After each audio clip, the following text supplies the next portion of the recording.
बुलबुल पांडे की। वो सरकारी विभाग में टेंडर पास करने वाले डिपार्टमेंट में काम करते थे।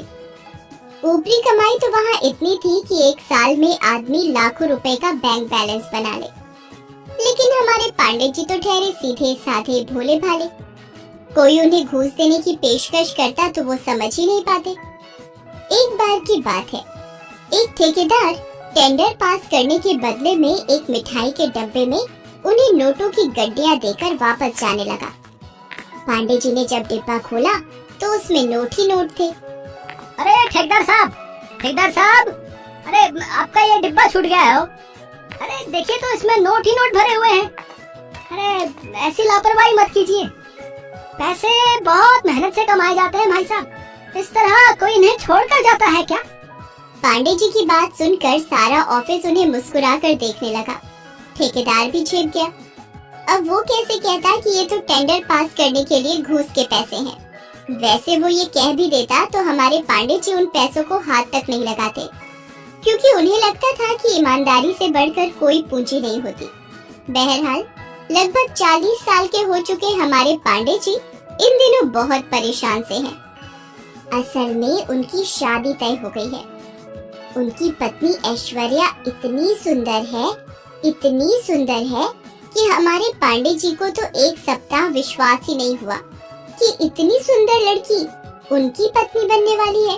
पांडे जी ऐश्वर्या की तस्वीर देख रहे हैं। हम दोनों का कोई मेल ही नहीं है। ये इतनी लंबी और मैं ठिगना सा, ये दूध सी गोरी और मैं च्यवनप्राश सा। शादी के पहले मुझे कुछ ना कुछ करना पड़ेगा ताकि लोग मेरा मजाक न उड़ाएं। फिर तो पांडे जी ने हर दिन पार्क जाकर लंबा होने की कोशिश शुरू कर दी। कभी पार्क में लगे इस पोल से बंदरों की तरह लटकते तो कभी उस पोल से।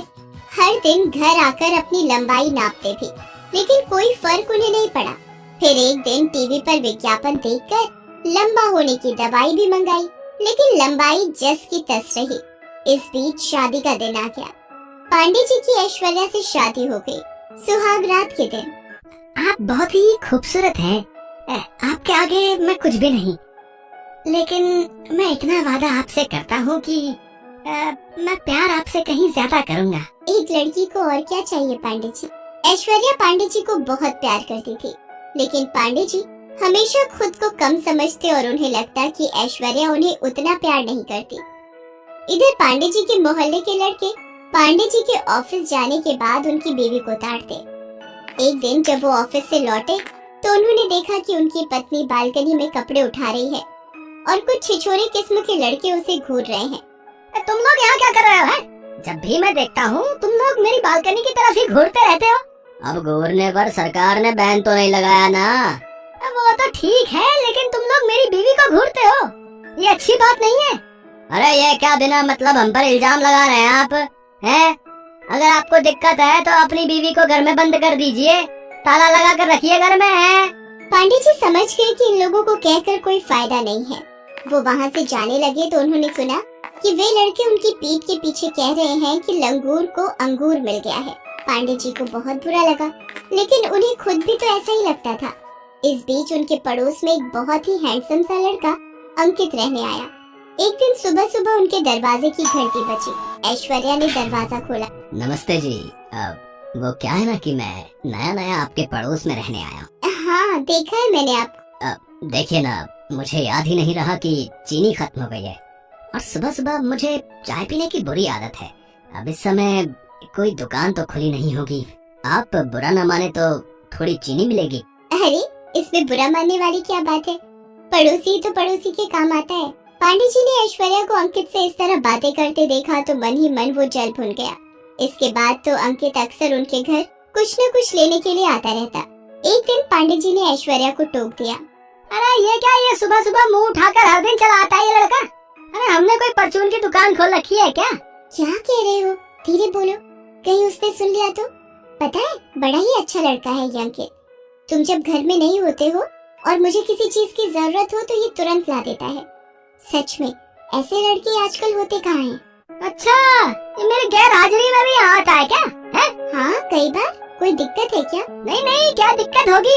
है? कोई दिक्कत नहीं है हमें। अब पांडे जी अपनी पत्नी से क्या कहते कि अंकित से तुम्हारा इस तरह बातचीत करना, घुलना मिलना ठीक नहीं है। अगर वो ऐश्वर्या से कहते तो वो बुरा भी मान सकती थी। उन्होंने कुछ नहीं कहा, लेकिन उस दिन के बाद उनके अंदर अंकित की तरह गोरा और स्मार्ट दिखने की तलब जग गई। वे 9,000 रुपए का गोरा होने का प्रोडक्ट घर ले आए। अरे ये इतना सारा क्या ले आए? कहीं सेल में मिल गया क्या? अरे नहीं, कोई सेल में नहीं मिला है। ऐश्वर्या ने पैकेट खोलकर देखा तो उसमें गोरा करने वाली कई क्रीम और पता नहीं क्या क्या उसमें मिले। अरे इतनी सारी क्रीम क्यों ले आए? आपको पता है मैं ये सब नहीं लगाती। ये सब तुम्हारे लिए नहीं है, ये मेरे लिए है। हाँ। पांडे जी को लगता था कि ऐश्वर्या का झुकाव धीरे धीरे अंकित की तरफ हो रहा है। उन्हें ये भी लगता था कि अगर वो अंकित की तरह गोरा दिखेंगे तो उनकी पत्नी उन्हें बहुत प्यार करेगी। एक दिन जब शाम को पांडे जी ऑफिस से लौट रहे थे तो उन्हें मार्केट में ऐश्वर्या अंकित के साथ दिखी। दोनों खूब हंस कर बातें कर रहे थे।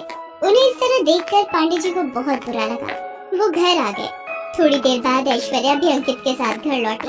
अरे आप कब आए? पता है ये अंकित ने बहुत ही मजाक किया है, पूरे रास्ते मुझे हंसाता हुआ लाया है। तुम अंकित के साथ कहीं गई थी क्या? अरे नहीं, मैं तो मार्केट गई थी, मुझे कुछ जरूरी चीज लेनी थी। अंकित मुझे रास्ते में ही मिल गया। भाभी जी अब मैं चलता हूँ। अरे नहीं, चाय तो पी लो। अभी मैं तुम्हारी फेवरेट अदरक वाली चाय बनाती। तुम्हारी फेवरेट अदरक वाली चाय। ये शब्द बार बार पांडे जी के दिमाग में घूम रहे थे। उन्हें अब तक तो शक था, लेकिन अब पूरा यकीन हो गया था कि ऐश्वर्या और अंकित का कुछ चल रहा है। वो ये भी सोच रहे थे कि 2 दिन बाद उनका बर्थडे है। ये बात उनकी पत्नी भूल गई है, लेकिन अंकित का फेवरेट उसे याद है। पांडे जी ऐश्वर्या को बहुत प्यार करते थे, लेकिन उन्हें लगता था कि वो अंकित को प्यार करती है। तब उन्होंने एक बहुत बड़ा निर्णय ले लिया।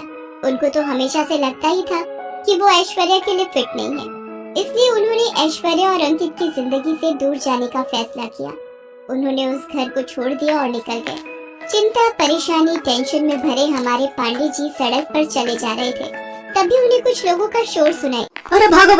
अरे एक सांड पागल हो गया है, वो लोगों को घायल करता हुआ इधर ही आ रहा है। अरे भाई साहब भागो! पांडे जी ने देखा कि सचमुच एक सांड उनकी ओर ही भाग रहा था।